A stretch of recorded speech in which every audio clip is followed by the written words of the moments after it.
Alors, ce matin, Éric a voulu me compliquer la vie, mais il ne savait pas. Il m'a donné un des types de prières que j'aime le plus dans la Bible. Ça vous rassure? C'est les prières imprécatoires. Est-ce que vous savez c'est quoi les prières imprécatoires? Il y en a qui savent c'est quoi? Non, oui, vous ne savez pas vraiment c'est quoi? Bien, on pourrait dire que c'est des prières de malédiction. On pourrait dire ça comme ça. Quand tu prononces une imprécation, tu demandes à Dieu de venir exercer la justice, quel que soit le prix pour que la justice soit exécutée. Donc, ça vous fait peur? Je vous dis, ça fait partie de mes prières préférées dans la Bible. Donc, on va pratiquer ça ensemble ce matin. On va apprendre à faire des imprécations. Non, vous allez voir, c'est vraiment précieux. C'est vraiment précieux. Tout ce qu'il y a dans la parole de Dieu nous révèle la personne de Dieu, nous instruit sur notre relation avec Dieu. Même, je vous dirais, nous révèle, nous aide à comprendre même l'Évangile à travers les prières imprécatoires. Donc, pour de vrai, je suis vraiment heureux d'avoir ce passage-là. On va aller dans le psaume 7. Et puis, vous allez voir, c'est vraiment intéressant. Lorsqu'on pense à l'Occident, un des grands sujets en Occident depuis une dizaine d'années, c'est la justice sociale. L'Occident est en auto-examen depuis 10 ans, puis il y a des domaines où c'est tellement vrai, c'est tellement juste, il y a des places où il y a eu des injustices dans la société. D'autres fois, tu te dis, OK, il y a un moment où on est quand même la société qui se remet peut-être le plus en question dans le monde, donc peut-être que c'est pas toujours équilibré non plus, mais on a mis le doigt sur plein de choses, plein d'injustices. Et donc, notre société cherche beaucoup à identifier dans la culture, dans le fonctionnement de nos gouvernements ici en Amérique du Nord, en Europe, est-ce qu'il y a des éléments qui sont injustes? Même est-ce qu'il y a des injustices qui sont systémiques? Le système est fait de manière injuste puis va favoriser des personnes au détriment d'autres personnes. C'est un sujet super important dans notre culture. Vous savez quoi? C'est un des sujets les plus importants aux yeux de Dieu. La justice, même je dirais la justice sociale. C'est un des sujets les plus importants pour Dieu parce que Dieu est un Dieu juste. Et il n'y a personne qui peut nous aider à comprendre la justice comme Dieu. Et les prières imprécatoires, on pourrait dire que ce sont des prières de justice. Ce sont des prières pour que Dieu manifeste sa justice. Et on va les voir ensemble ce matin. Est-ce que c'est des choses qu'on devrait prier nous? Est-ce que nous, on devrait prier des fois des prières qui ressemblent aux prières de David? Brise-leur les dents! Est-ce qu'on devrait faire des prières comme ça? Est-ce que c'est des prières seulement pour l'Ancien Testament ou est-ce que c'est des prières pour le Nouveau Testament aussi? Est-ce que vous pensez qu'il y a des chrétiens actuellement dans le monde qui vivent des situations d'injustice tellement grandes qu'ils prient des prières imprécatoires comme ils ne l'ont jamais fait dans leur vie? Vous irez les jaser avec des chrétiens qui viennent d'Ukraine actuellement. Vous allez découvrir qu'ils sont en train d'explorer eux-mêmes un type de prière qu'ils n'ont jamais fait avant.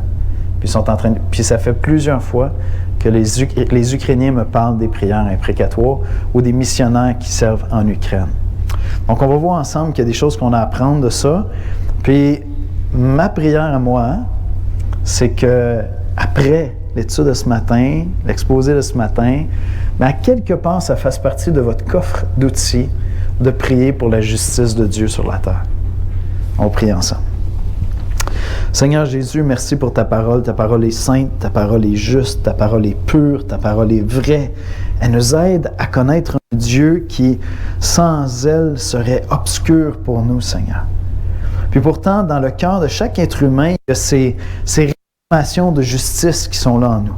Nous voulons voir la justice autour de nous lorsque nous subissons des injustices. Il y a cet appel à la justice qui est très puissant. Lorsqu'on entend dans la société, dans la culture, des situations injustes et on entend des voix qui s'élèvent pour rétablir la justice, ça résonne en nous. Ça fait du sens pour nous de voir et de vouloir la justice, Seigneur.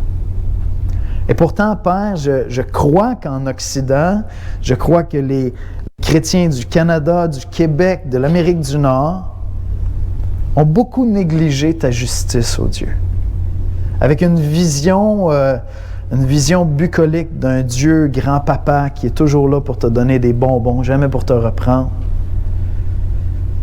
Seigneur, viens nous instruire. Viens premièrement te faire connaître à nous à travers ces psaumes. Viens, Seigneur, nous enseigner sur la prière ce matin. Et Seigneur Jésus, viens nous faire grandir dans l'Évangile, dans la bonne nouvelle de ce que tu as fait à la croix pour nous, Seigneur, à travers les psaumes imprécatoires. C'est dans le précieux nom de Jésus-Christ qu'on te prie. Amen. Alors, vous pouvez tourner avec moi dans le psaume 7. Je vais vous lire le psaume 7, qui n'est pas si long. Ça vaut vraiment la peine de prendre le temps de le lire. Complainte de David, chantée à l'Éternel au sujet de Cush benjamite.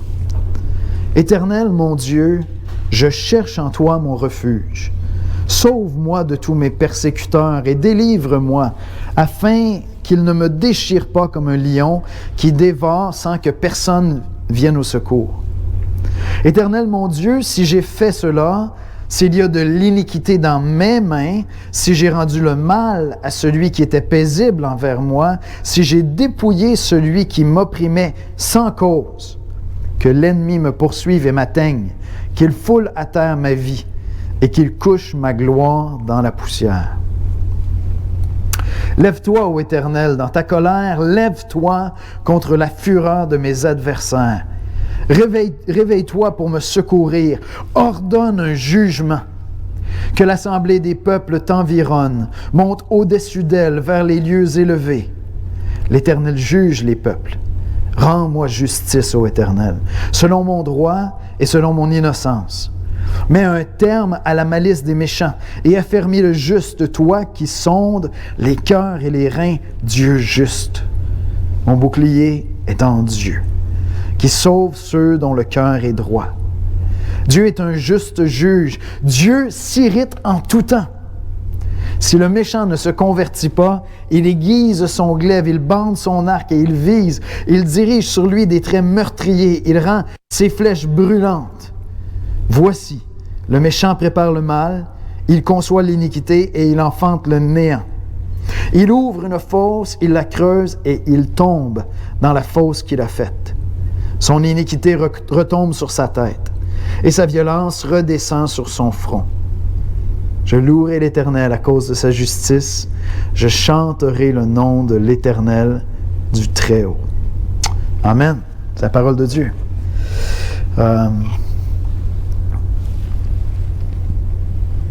Les psaumes imprécatoires, on pourrait appeler ça des psaumes de justice. Littéralement, ça veut dire prononcer une malédiction. Littéralement, c'est ça. C'est invoquer un jugement de Dieu qui va frapper celui qui fait le mal. C'est littéralement ça, une imprécation. La première fois que j'ai pratiqué des imprécations, c'est lorsque mes enfants étaient à l'école primaire. Puis la police a averti tous les parents du quartier qu'il y avait un prédateur qui sévissait dans le quartier. C'est la première fois que j'ai dit « je pense que j'ai une prière pour ça, moi. Dans la Bible, je pense que j'ai un outil dans mon coffre à outils. » Puis voici comment je priais. Je manquais encore un petit peu de sagesse, mais je pense que c'était une prière biblique. Je disais, Seigneur, tu connais cet individu-là. Tu sais s'il va se repentir, si tu vas le sauver. Seigneur, s'il n'est pas pour se repentir, frappe-le. Permets qu'il soit arrêté rapidement ou enlève-lui la vie. Puis pendant des semaines, quand je m'en allais dans ma voiture, je priais comme ça. Peut-être que vous allez dire, hey, ça se peut pas, un chrétien ne peut pas prier ça. Est-ce que vous pensez que le livre des psaumes est un livre de prière pour l'Ancien Testament ou c'est un livre de prière pour le Nouveau Testament? Question piège. C'est le livre de prière de Jésus. C'est avec les psaumes que Jésus priait. Et donc, c'est un livre de prière pour le Nouveau Testament. Si vous n'êtes pas familier avec ça, les psaumes, ce sont des prières. Et donc, c'est un manuel d'instruction sur la prière. La seule chose que j'ajouterais, c'est que je ne peux pas me permettre, moi, comme chrétien, de lire les psaumes comme si Jésus n'était pas venu encore. Donc, je vais lire les psaumes à la lumière de l'œuvre de Christ. Je vais lire les psaumes à la lumière de la bonne nouvelle de ce que Jésus est venu accomplir. Mais je vais continuer à aller vers les psaumes pour apprendre à prier. C'est mon manuel de prière. Les chrétiens se servent des psaumes depuis des siècles comme un manuel d'instruction pour apprendre à prier. Et la seule chose que je vais ajouter, c'est pas peu, c'est énorme, c'est que je vais aller examiner ces psaumes-là à la lumière de la vie et de l'œuvre de Jésus-Christ. Amen? Et donc, les prières imprécatoires, il y en a plusieurs dans les psaumes, sont probablement quelque chose qui devrait faire partie de notre ministère de prière. Et je pense que les prières imprécatoires, justement, à moins que tu sois dans un pays où ta vie est constamment menacée, à moins que tu habites dans un quartier, dans une région où ta vie est constamment en danger, c'est quelque chose qu'on connaît moins. Et ceux qui vont plus facilement aller vers ces prières-là, c'est ceux qui sont actuellement en Haïti. J'allais 2 fois en Haïti, il n'y a plus rien qui fonctionne là-bas. C'est pas possible d'y aller, même pour apporter de l'aide humanitaire. Tu ne peux pas te déplacer d'un quartier à un autre. C'est des gangs, c'est pas nos gangs de rue de Montréal, là. C'est des gangs qui contrôlent absolument tout le pays au complet. Et donc, les chrétiens qui sont là prient pour que Dieu intervienne et qu'il fasse justice. Prient pour que le secours de Dieu se manifeste, que les méchants soient arrêtés, qu'ils soient éliminés et qu'il y ait un semblant de paix qui revienne en Haïti. Donc, je pense que les chrétiens qui prient le plus ce genre de prière sont ceux pour qui leur vie est menacée. Mais je crois que nous, qui vivons dans un pays beaucoup plus sécuritaire, si on doit grandir dans notre ministère de prière, notre ministère d'intercession pour le monde, on doit apprendre à prier ces prières-là aussi. Parce que je vais prier différemment pour plein de régions dans le monde selon ce qui est en train de se passer là-bas. Il y a un peuple que j'ai énormément à cœur en Chine, qui ne sont pas des chrétiens, c'est presque tous des musulmans, c'est les Ouïghours. Mais il y a 1 million de Ouïghours qui vivent dans un camp de concentration en Chine. Ça me trouble. Puis je ne peux pas prier simplement pour « Seigneur, fais qu'ils aient du pain à manger aujourd'hui ». Non, je prie pour qu'ils sortent de là, qu'ils soient libérés de ça. Je vais prier des prières imprécatoires. Donc, ma prière, c'est qu'à la fin de cette étude, à quelque part, ça commence à rentrer dans votre ministère d'intercession, dans votre manière de prier pour tous les hommes, prier pour le salut des hommes, prier pour les nations de la terre. On pourrait appeler les prières imprécatoires des prières de justice. Et ça nous aide énormément à connaître la justice de Dieu. Voici comment je résumerai l'exposé de ce matin. Dieu est juste et tout-puissant. Et ceux qui le connaissent peuvent, en toute confiance, demander sa délivrance et sa justice sur la terre et dans l'éternité. Premier élément que je veux souligner ce matin, les souffrances dans un monde injuste. On vit dans un monde qui est injuste. C'est ça la réalité. On vit dans un monde qui est rempli d'injustice. Puis étrangement, si on étudie l'histoire de l'humanité, à certains égards, on vit dans le monde le plus paisible que les êtres humains ont vécu, là. Si j'étudie l'histoire, on vit dans des temps de paix. Alors, on est en paix en Occident. Je ne sais pas si vous avez étudié ce sujet-là, mais en même temps, on est en train de faire des avortements à l'infini. D'accord? 20% des grossesses aux États-Unis se terminent en avortement. Et donc, on vit dans un monde d'injustice. C'est ça la réalité. C'est que partout où il y a des êtres humains, il y a énormément d'injustice qui est présente. Partout. C'est ça la réalité. David dit au verset 2 et 3, « Éternel mon Dieu, je cherche en toi mon refuge. Sauve-moi de tous mes persécuteurs et délivre-moi, afin qu'ils ne me déchirent pas comme un lion qui dévore sans que personne vienne au secours. » Un des livres les plus philosophiques de la Bible, c'est le livre de l'Ecclésiaste. C'est un bon livre à partager avec des gens qui ne connaissent pas le Seigneur. Si vous avez des amis qui sont un peu philosophes et qui disent « Ah, c'est pour les enfants la Bible, c'est pour les gens qui sont crédules », faites-lui lire l'Ecclésiaste. C'est assez sobering, ça te ramène un petit peu les pieds sur terre, parce que des fois, c'est vraiment sombre. C'est vraiment sombre et c'est vraiment lourd. Dans Ecclésiaste 4, verset 1, on lit « J'ai considéré ensuite toutes les oppressions qui se commettent sous le soleil. Et voici, les opprimés sont dans les larmes et personne ne les considère. Ils sont en butte à la violence de leurs oppresseurs et personne ne les console. » C'est pas quelqu'un qui est déprimé qui a dit ça. C'est quelqu'un qui est lucide. Pas quelqu'un qui ne voyait pas clair. C'est quelqu'un qui est lucide. Il faut aller jusqu'à la fin du livre pour voir Dieu apparaître dans le portrait. Puis l'espérance est en Dieu, puis on va comparaître devant Dieu. Mais c'est pas vrai quand tu regardes le monde que tu te dis, écoute, là où il y a de l'injustice, la justice est rétablie. Non, il y a des pays qui s'en sortent pas, là. Ils s'en sortent pas pendant des décennies, pendant des siècles. C'est juste dictature après dictature après dictature. Puis le pauvre est toujours aussi pauvre. Et ça ne s'améliore pas. La terre est remplie d'injustice, remplie de violence. Puis pourtant, lorsque ceux qui aiment l'histoire, moi j'aime énormément l'histoire, on a vécu dans les 70 dernières années un des temps les plus paisibles de toute l'histoire de l'humanité, où il y avait le moins de guerres à travers toute l'histoire de l'humanité. Et pendant ce temps-là, il y avait énormément d'injustice sur la terre, énormément de violence. Puis on pourrait dire que c'est peut-être la période où il y en avait le moins. Fait que la terre est remplie d'injustice. Puis en même temps, dans nos cœurs à nous, on languit après la justice. Partout, les hommes réclament dans leur cœur une forme ou une autre de justice. Mais on vit dans un monde injuste. Et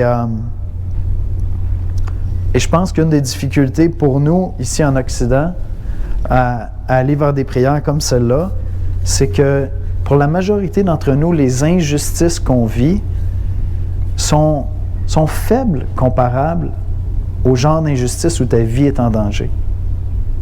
Puis je veux pas... peut-être que vous vivez des situations super difficiles, super injustes, vraiment pas cool.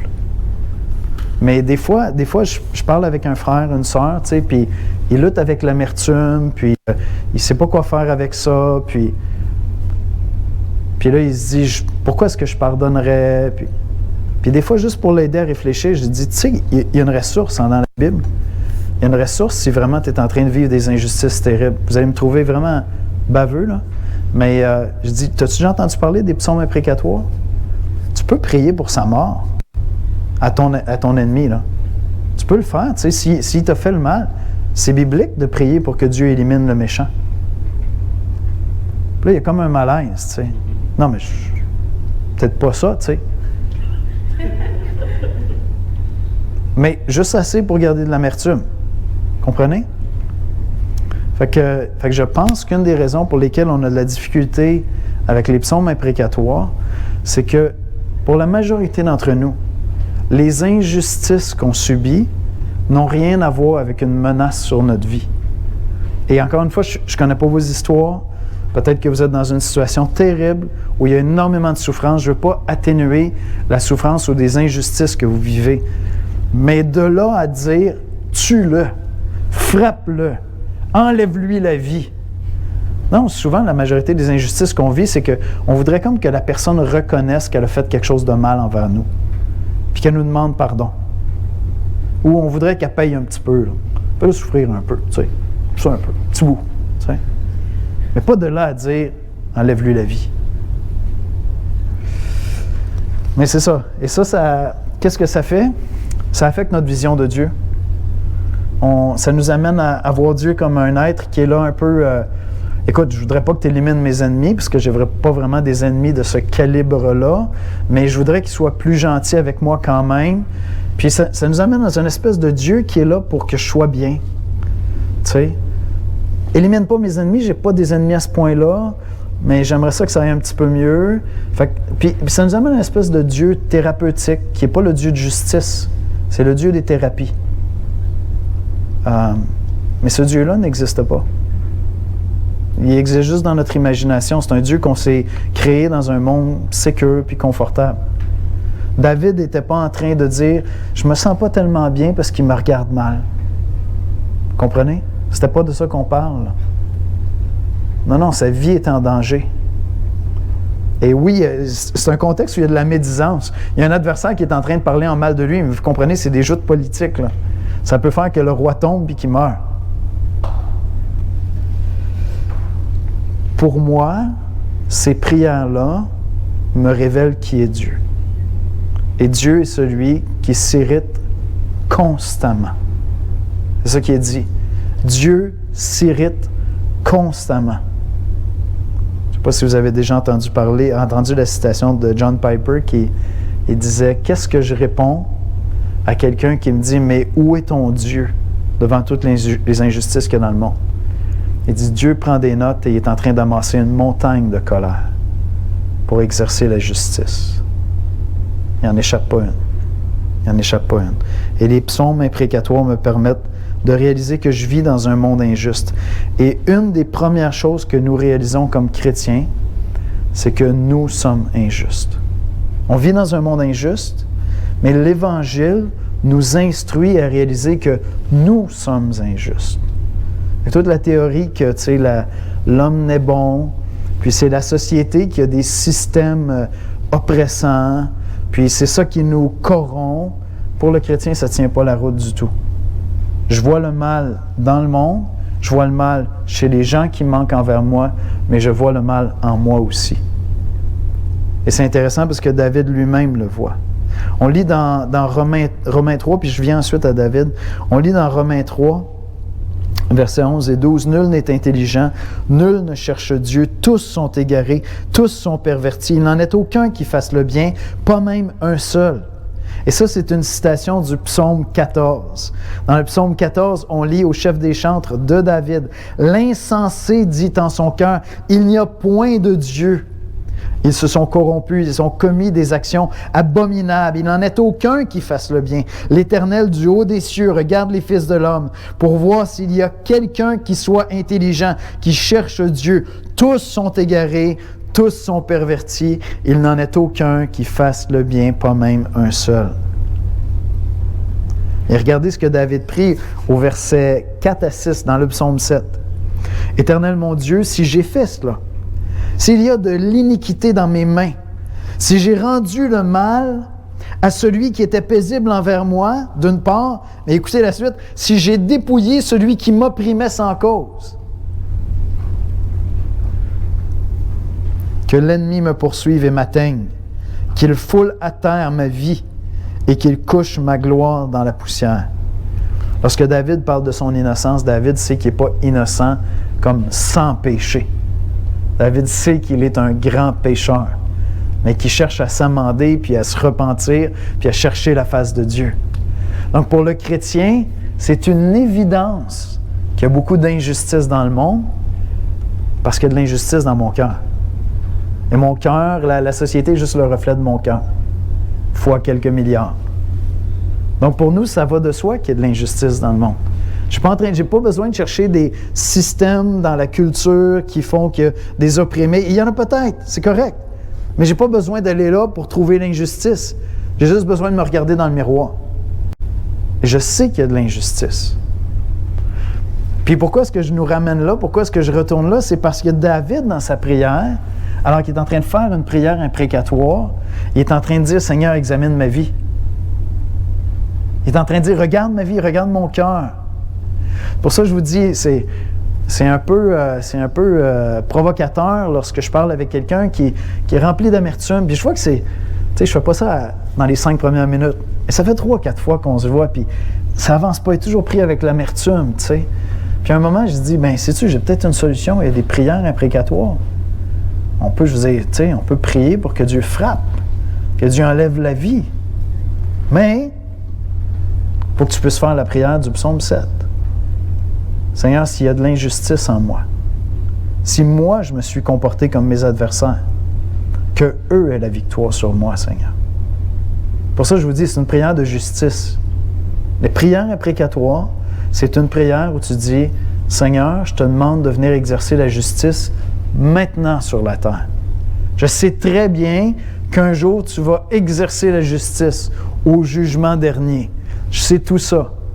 Mais je te demande d'intervenir maintenant parce qu'il y a des victimes maintenant. Il y a des enfants qui souffrent dans le monde maintenant. Il y a des gens qui sont abusés maintenant, Seigneur. Et je te demande d'intervenir maintenant dans cette vie, non seulement au jugement dernier. Mais pour faire ces prières-là, je dois être prêt à regarder ma propre vie, mon propre cœur. Comme David le fait. C'est quelque chose. Fait que je pense que des fois, on n'oserait peut-être pas aller là parce que est-ce qu'on est prêt à faire cette prière-là? De dire, Seigneur, frappe le méchant. Et si moi je suis méchant, frappe-moi.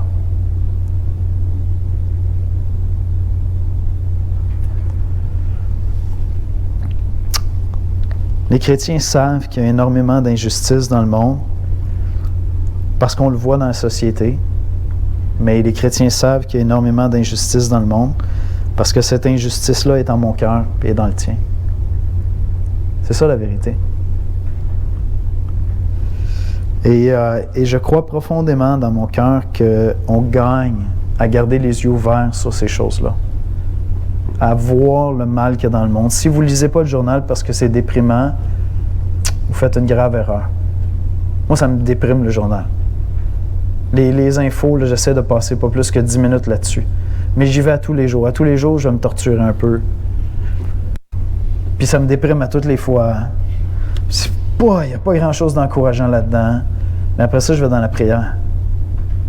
Ça prépare mon cœur à l'intercession.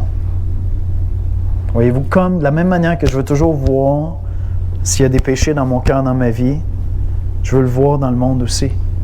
Puis je vis dans ce monde-là. J'ai réalisé depuis quelques années que les chrétiens, on est appelés à vivre dans la joie puis dans la tristesse en même temps.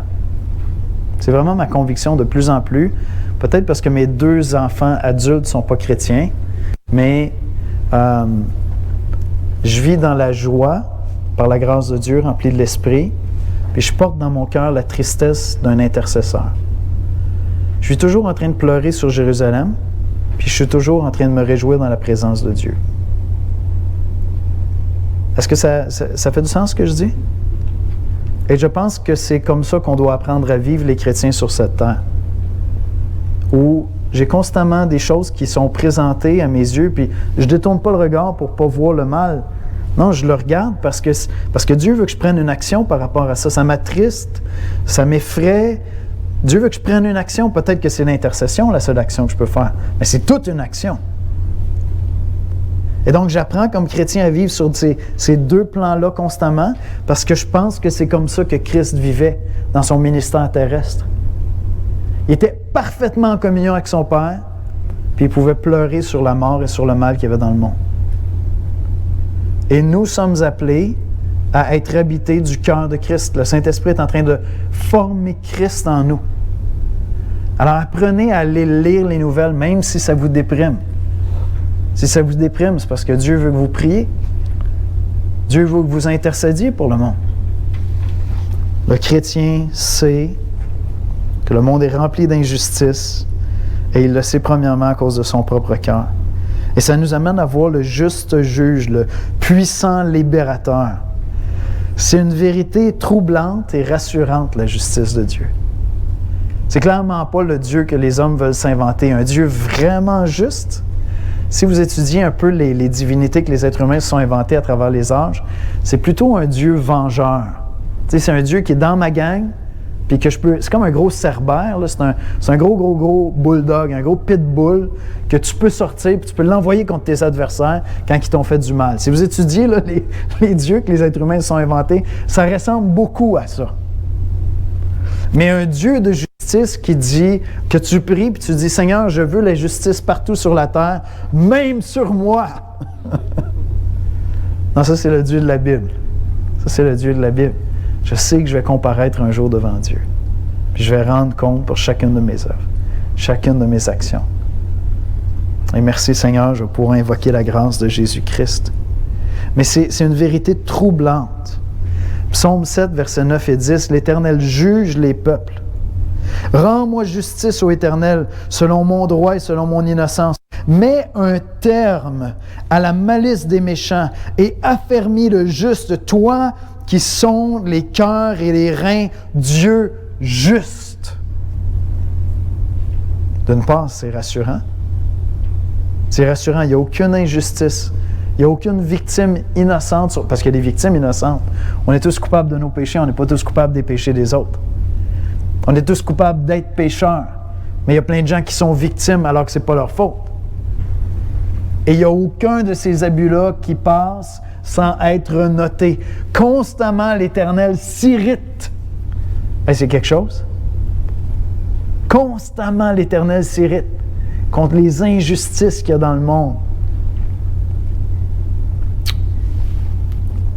Une des choses que j'espère, c'est qu'après ce message-là, cette période-là qu'on vit dans notre société actuellement, où il est question de justice sociale, puis là, comme chrétiens, des fois, on a l'impression, on n'est pas trop dans cette conversation-là. Nous, on est là pour annoncer l'Évangile. mais tu peux au moins entrer dans la conversation en parlant du Dieu juste qui va faire justice. Ton Dieu, si tu es chrétien comme moi, a plus à cœur la justice sociale qu'aucun activiste sur la terre. Puis il va rendre la justice. Dieu juste. Et puis apprendre à prier des prières imprécatoires, c'est apprendre à prier le Dieu justicier. C'est la mode, c'est en train de finir un peu les Marvel. Je pense que la franchise commence à être brûlée, là. Mais il y a eu une petite période, hein? Les justiciers. Je ne sais pas si vous êtes comme moi, je vous confesse un petit côté pervers. J'aime beaucoup les films où le gars il se fait justice lui-même. Puis là, je dis Seigneur, c'est pas correct. C'est tellement pas chrétien. Mais je sais pas pourquoi. Quand je m'endors pas, là, ça c'est parfait, là. J'écoute ça, puis après ça, je dors bien toute la nuit.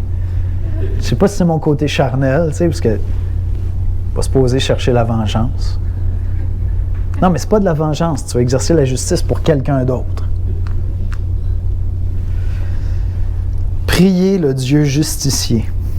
Lève-toi, ô Éternel, verset 7.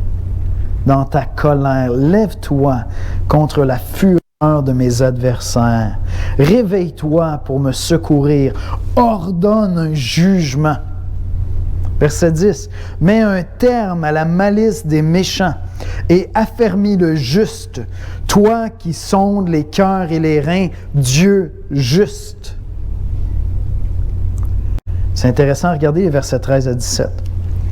Si le méchant ne se convertit pas, il aiguise son glaive. C'est intéressant, on va revenir sur ça. Si le méchant ne se convertit pas.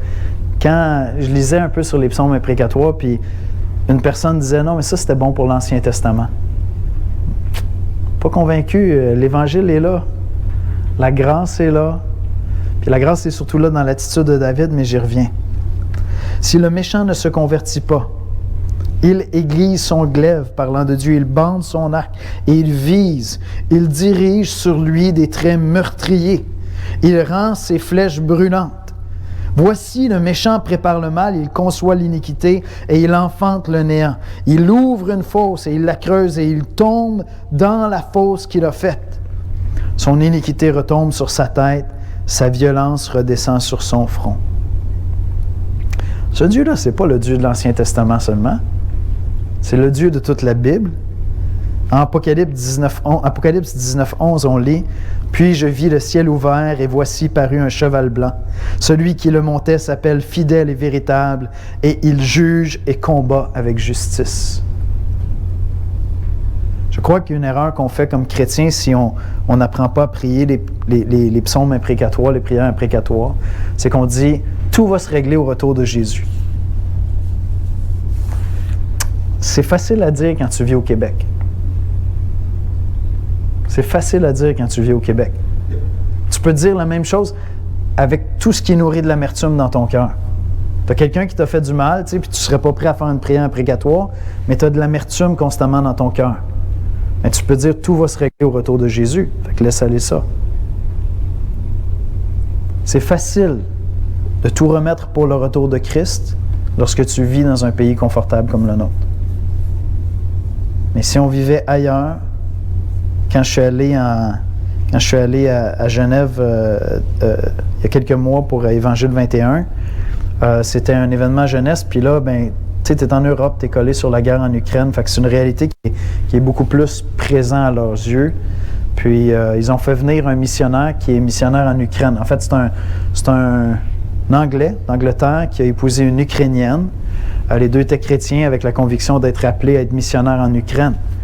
Et puis là, actuellement, ils sont en retrait. Lui ne pouvait pas rester comme citoyen britannique parce que c'était trop dangereux. Mais il est venu nous enseigner sur les psaumes imprécatoires.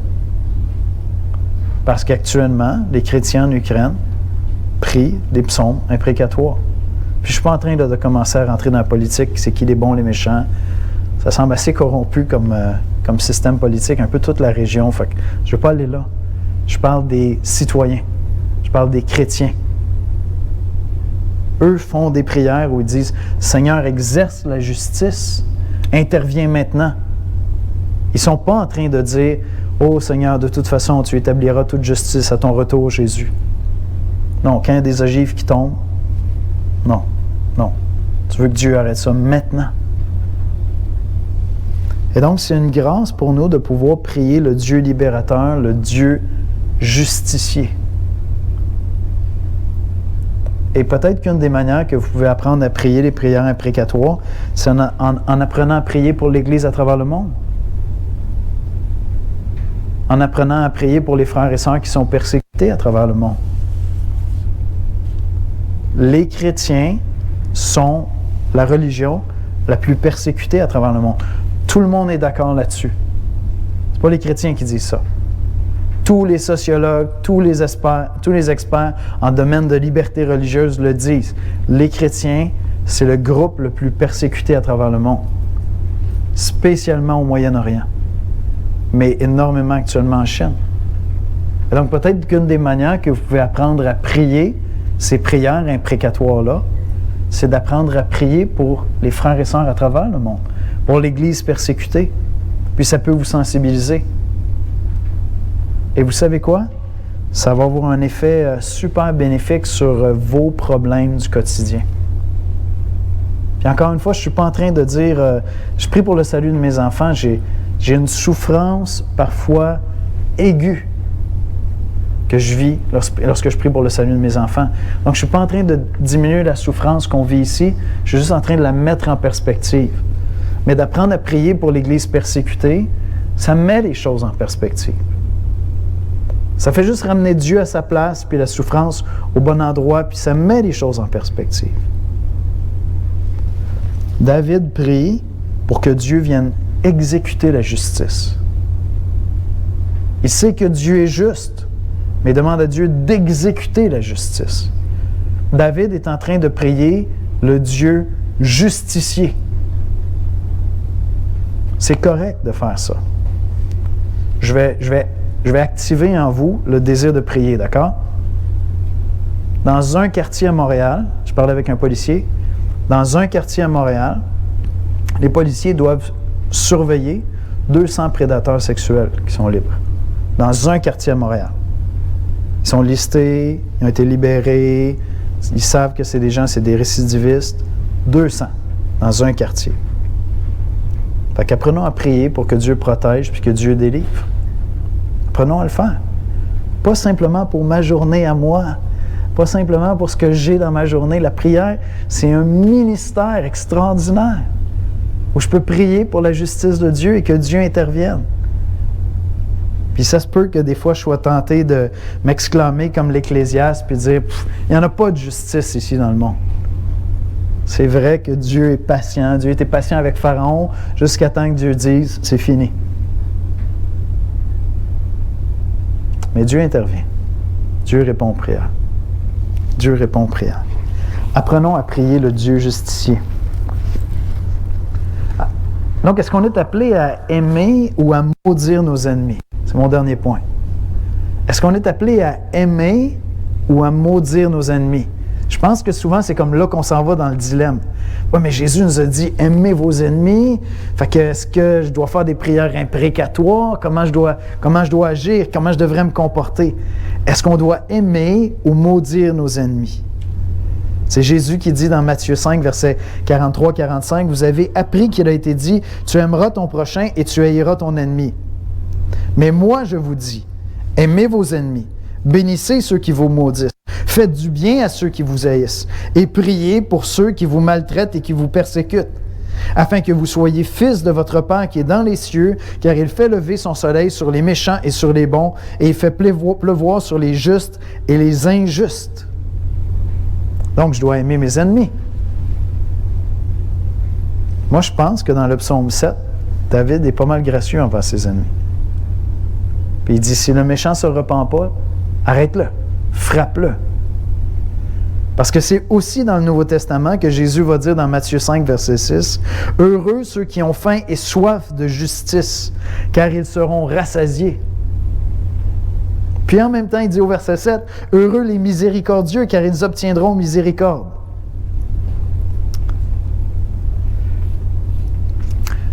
J'aimerais vous faire remarquer dans la vie de David, si vous êtes un peu familier avec sa vie, que David ne se vengeait pas lui-même. Fait que les psaumes imprécatoires, ce n'est pas des psaumes de vengeance. C'est des psaumes de justice. C'est remarquable dans la vie de David, toutes les opportunités qu'il aurait eu de se faire justice lui-même, d'intervenir, de tuer Saül, son fils Absalom. Combien de fois David aurait pu se venger ou se faire justice lui-même? Il interdisait même à ses soldats de lui faire justice. Mais David prie pour la justice de Dieu. À moi la vengeance et la rétribution, dit l'Éternel. Donc voyez-vous, je peux prier pour le salut de mes ennemis, je peux leur faire du bien et demander à Dieu de venir exercer la justice et d'arrêter le méchant. C'est pas que je suis en train d'opposer l'un à l'autre. Dans les Écritures, les deux sont là. Si tu as quelqu'un qui te fait du tort, puis que Dieu lui prête vie demain, ça veut dire que Dieu a décidé de faire lever le soleil sur lui. Puis ici, le Seigneur nous dit, « Soyez comme votre Père qui est dans les cieux. » Donc, je peux prier pour son salut. Et je peux prier pour que Dieu intervienne dans sa justice. Je peux faire exactement les deux. Il n'y a pas de contradiction entre les deux. C'est pas que je jaillis les hommes, mais je veux que Dieu intervienne et qu'il secoue les victimes. Et si c'était ma vie, je prierais de la même manière. Je peux prier pour son salut, puis je peux prier pour que Dieu l'arrête. Et c'est ce que David dit, si vous regardez au verset 12. Dieu est un juste juge, Dieu s'irrite en tout temps. Verset 13. Si le méchant ne se convertit pas, il aiguise son glaive. Il y a comme une place pour que le méchant se convertisse, que le méchant se repente.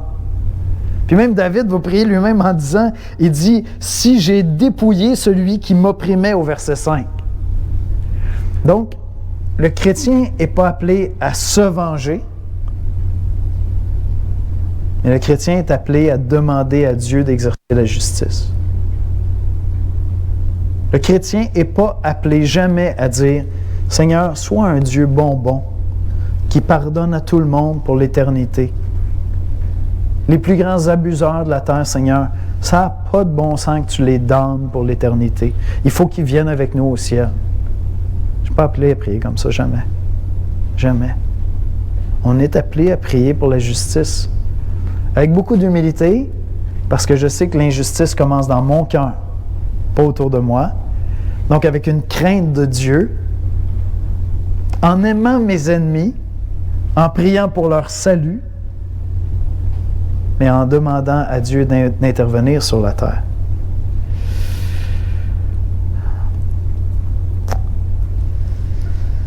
Lévitique 19, versets 17-18. « Tu ne haïras point ton frère dans ton cœur, tu auras soin de reprendre ton prochain, mais tu ne te chargeras point d'un péché à cause de lui. Tu ne te vengeras point, et tu ne garderas point de rancune contre les enfants de ton peuple. Tu aimeras ton prochain comme toi-même, je suis l'Éternel. » Le chrétien n'est pas appelé à se venger. Le chrétien est appelé à demander au Dieu de justice, le Dieu justicier, à venir exercer la justice. C'est toute une nuance. C'est toute une nuance. Dans le psaume 7, verset 5, « Si j'ai rendu le mal à celui qui était paisible envers moi, si j'ai dépouillé celui qui m'opprimait sans cause. » Ça demande vraiment de la charité. Exode 23, 4. « Si tu rencontres le bœuf de ton ennemi ou son âne égaré, tu le lui ramèneras. » Fait que ce que je comprends des psaumes imprécatoires, c'est que je suis appelé à demander la justice de Dieu, je ne suis pas appelé à opérer la justice. Pour ça, je vous dis, quand j'écoute mes petits films de justicier, là, je dis, je pense que c'est ma vieille nature qui veut comme nourrir quelque chose. Là. Donne-moi un gun, Seigneur, je vais aller régler tout ça. Là. J'ai même mon personnage de Marvel mixé là, pour pouvoir être un super justicier. Je vais me téléporter, je vais aller régler tout ça.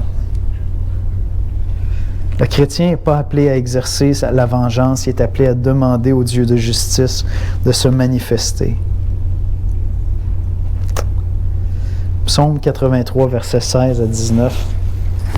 « Poursuis-les ainsi de ta tempête, et fais-les trembler par ton ouragan.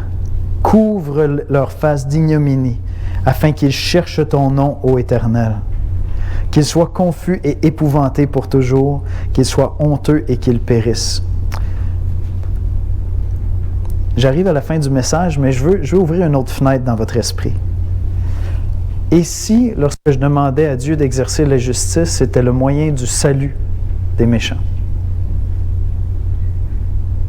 Et si, lorsque je demandais, ceux qui ont des enfants, là, d'un certain âge, là, vous avez tous dit à un moment à Dieu, « Seigneur, frappe-le pas trop fort, mais j'aimerais ça qu'il y ait des conséquences de ses actes. » Pour qu'il réalise ce qu'il est en train de faire.